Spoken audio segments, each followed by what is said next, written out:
আসসালামু everyone, welcome back to my channel. তো বন্ধুরা, আপনারা সবাই কেমন আছেন? আলহামদুলিল্লাহ, এই তো আমরা বেশ ভালো আছি। আজকে হচ্ছে শুক্রবার 27 তারিখ। তো এখন রাত্র প্রায় 8:15 বাজে। আমরা একটা বৌভাত অনুষ্ঠানে যাচ্ছি, অদ্রির বান্ধবী সামিরার মামার বৌভাতে। তো বৌভাত অনুষ্ঠানটা হচ্ছে, ভেন্যুটা হচ্ছে গিয়ে লালবাগ কমিউনিটি সেন্টার ছিল আগে, এখন এটা নতুন করে সংস্করণ করা হয়েছে। তো নাম দিয়েছে লালবাগ শায়েস্তা খান কমপ্লেক্স। তো অদ্রির বাবার আমি যাব। তো এই তো রেডি হয়ে গেছি। এই যে আজকে আউটফিট হচ্ছে এটা। আর এই শাড়িটা আমাকে আমার এক মক্কেল গিফট করেছিল 2016 সালে। তো শাড়িটা এতদিন পরা হয়নি, তো ভাবলাম যে একটা ওসিলায় পরা হোক, বৌভাতে যেহেতু যাচ্ছি তো শাড়িটা পরে যাই।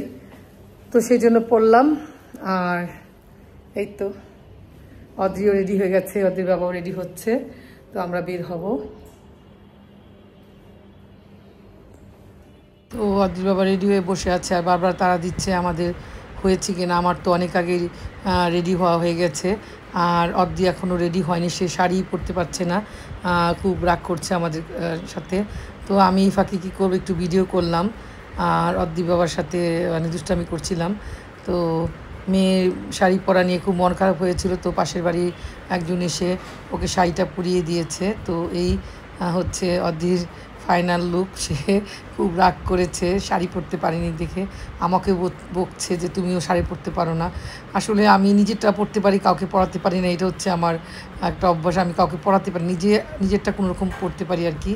তো বিয়েবাড়ি যাওয়ার জন্য আমরা প্রস্তুত হয়ে গেছি, লিফটের জন্য অপেক্ষা করছি। তো অলরেডি লিফট চলে এসেছে, তো আমরা এখন যাচ্ছি বিয়েবাড়িতে। আর ফাঁকে আমরা একটু ভিডিও করছি। আর অদ্রি ভীষণ মন খারাপ, অদ্রির মন ভালো হয়নি এখনও। সে ওর বাবার প্রতি রেগে আছে। ওর বাবা ওকে তাড়া দিয়েছে এই কারণে যে তাড়াতাড়ি করো, আমরা এত দূরে যাচ্ছি, আবার ফিরতে হবে, সেই কারণে। তো আমরা নিচে নেমে এসেছি আর আমাদের ড্রাইভার সাহেবও চলে এসেছে। তো এখন আমরা যাচ্ছি সামিরাদের বৌভাতে। শাড়ি পরাটা আমার কাছে একটা ঝামেলার বিষয় মনে হয়, সেজন্য আমি কোনো প্রোগ্রামে শাড়ি পরতে চাই না। একমাত্র আমার নিকট আত্মীয় স্বজনের যখন বিয়ে হয় তখন আমি শাড়ি পরি, এছাড়া পরি না। আর এমনি যাদের বন্ধুবান্ধব অথবা যাদের বিয়েতে আমি যাই তখন আমি সালোয়ার কামিজ পরে যেতে পছন্দ করি। আর শাড়ি পরাটা একটা ঝামেলার বিষয়। আর এই শাড়িটা আমি অনেক দিন হয়েছে, 2016 সালে সম্ভবত এই শাড়িটা আমি গিফট পেয়েছিলাম। তখন থেকেই আমি পরবো করে আর পরা হয়নি। দেখা যাচ্ছে ব্লাউজ ম্যাচিং হচ্ছে না, ব্লাউজ বানাইনি। তো এখনও ব্লাউজ বানানো হয়নি, তো একটা অন্য ব্লাউজের সাথে ম্যাচ করে আমি পরে নিয়েছি। তো আমরা বিয়ে বাড়িতে চলে এসেছি। এই যে বৌভাত অনুষ্ঠানে সামিরা এসে আমাদের নিয়ে যাচ্ছে। তো আমরা যাচ্ছি উপরে। আর এখন রাত্র প্রায় 9:45 উপরে বেজে গেছে, প্রায় 10টার কাছাকাছি। আর সেই কারণে আমার চিন্তা হচ্ছে যে আবার বাসায় যেতে হবে। অনেকটা রাত্র আমরা জ্যামে পড়ে গিয়েছিলাম।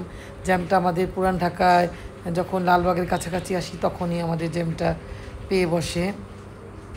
তারপর আমরা সবাই মূল অনুষ্ঠানে চলে গেলাম। তো দেখতেই পাচ্ছেন বিয়েবাড়ি একদম মানুষে পরিপূর্ণ।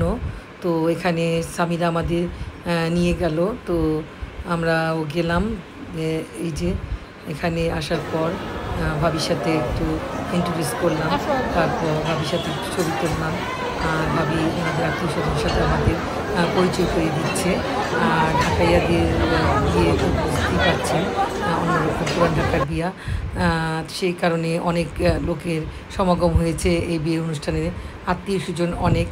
তো সেই কারণে অনেকই লোকজন এসেছে বিয়েতে।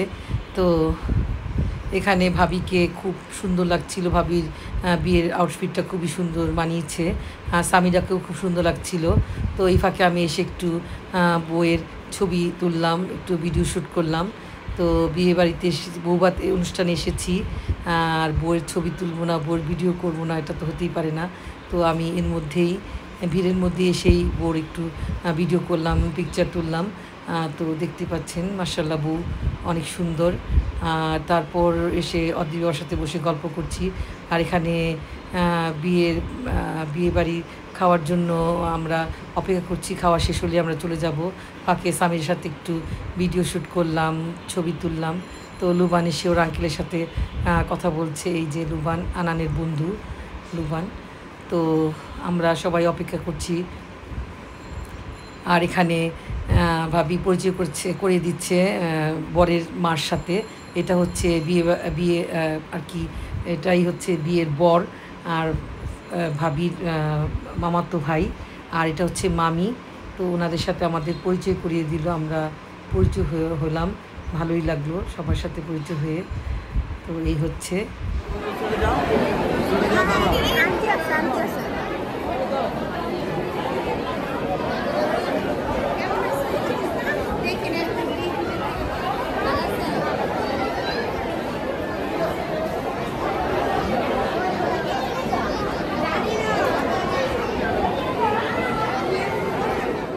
তো এবার আমরা খাওয়ার জন্য টেবিলে চলে আসলাম।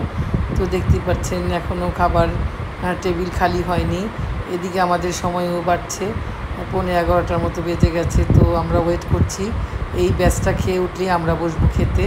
তো যাই হোক, ভাবি আমাদের জন্য খুব মানে করছে যে কোথাও টেবিল খালি পাওয়া যায় কিনা, তাহলে আমাদের বসিয়ে দিবে।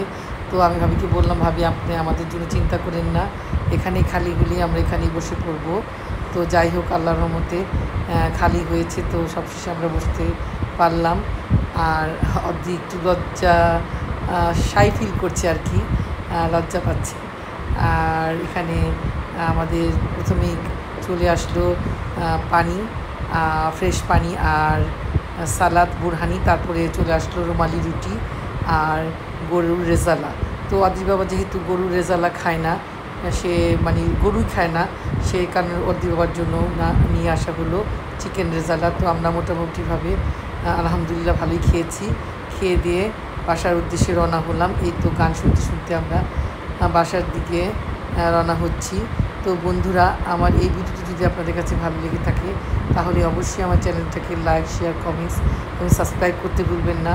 পাশে থাকা বেল বাটনে প্রেস করে রাখবেন, যখনই আমি নতুন কোনো ভিডিও ছাড়বো তখনই আপনাদের কাছে নোটিফিকেশান চলে যাবে। তো আজকের মতো এখানে বিদায়, বাই বাই, আল্লাহ হাফেজ, সবাই ভালো থাকবেন। আবারও দেখা হবে অন্য কোনো ভিডিওতে। ততক্ষণ পর্যন্ত সবাই ভালো থাকবেন, বাই বাই, আল্লাহ হাফেজ।